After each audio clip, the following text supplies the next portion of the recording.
In this video, we're going to be showing you dumbbell flies and its variations. We have Jason here who's going to be demonstrating. So Jason, show us the first variation, or the main way that most people would be doing their dumbbell flies. So when we say dumbbell flies, this version is what most people think of when they do a fly.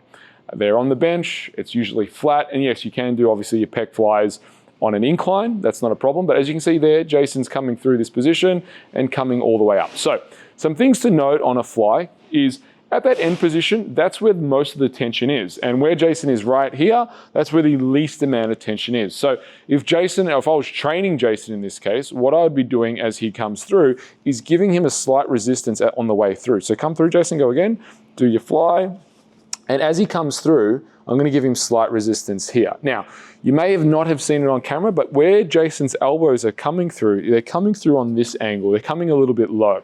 So what I prefer is people to come out with their elbows more towards their ears. So Jason, just show us that variation. And if you need to, bend the elbows, and up again we go. So the reason why we bend the elbows is obviously the lever point. As we bend the elbows, there's going to be less tension at the pec, but we'll let Jason go through as he does, and it depends on your range of motion. Jason's doing this pretty well as he goes through. So his elbows are more towards his ears in this case, and you can see his pecs, they're straining and stretching a lot more in this position.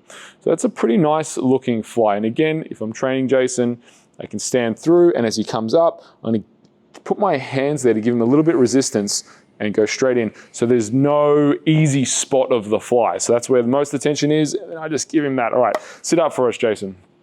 Excellent. So let's do a variation of what some people turn it into, which is the press fly. So using the same amount of weight, the press fly, we're going to be lying down, and he's going to be bending the elbows a hell of a lot more. On this one, usually we can, well, not usually, you can handle a lot more weight because you're bending the elbows. So bend the elbows and turn that into a fly. So up we go. And this is the press fly. So we're still bending the elbows, but there's nowhere near as much lever point. This is a really nice stretch. I really do like this one as well because it does give that stretch, and you can use, it's a lot more forgiving, but the shoulder is in a much nicer position in this. The pec is a lot more under stretch, it's a lot more under tension. So it's a nice one to use. And I do like this one. Where do I like this one? If people don't have the range of motion, it's a good one to start with. So that's a really nice one. And again, we can put him on an incline and use it. So that's the press fly. Now the last one, we're going to need to drop the weight. The last one is the pec fly. So Jason, if you just want to grab a pair of dumbbells. Now I learned this one from my mentor, Charles Pollock, when the pec flies, we're going to go in a pronated position. We're not going to go into a neutral position. We're going to stay in a pronated position. So lying on your back, Jason, back into the fly, and we're going to do the pec fly. So he's going to be in this position here, and we're going to purposely move our slight bend in the elbow, and we're going to move those the elbows towards our ears. So Jason, even more so. There we go, and back up. So we want it to be even more, so through this range here. So we're really hitting that pec minor. So you really, really do get quite opened up, and you do have to start, most guys like Jason, for example, and we want to stretch, that's a little bit too much. We want to really still treat it as a fly and back up. So open up, open up, open up, open up, open up. So you want to start with this one at a fairly light to moderate weight. Obviously you can go heavy if you've got the range of motion, but most people just aren't strong in this range of motion here. So especially when it comes to that shoulder, that bicep tendon, that end range strength that's required for this exercise. But you will find that your pec minor, it's placed under a lot of load. And you can see Jason's moving more towards with his elbows as we do this, which is a sign that it's probably hitting the right spots and back up.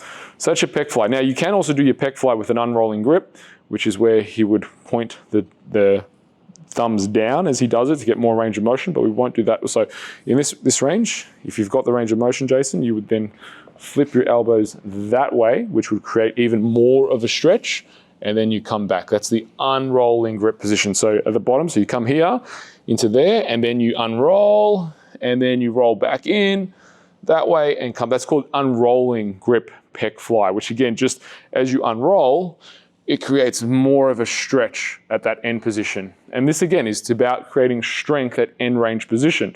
So necessarily, I mean, it will help build muscle. It's not traditionally a bodybuilding exercise that people think of because the load is limited in your end range, but it is something that you could incorporate to keep your joints healthy.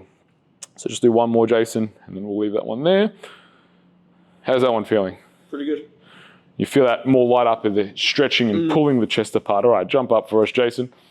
So there are the 3 main variations. And of course, you know, you can add another variation where you simply put it on an incline or even go a slight more incline. And that's just going to create even more of a stretch and strain and really hit those fibers in the upper chest more if we do create the incline. But same principles remain of what we've just shown you there. If you've enjoyed this explanation of pec flies, consider subscribing.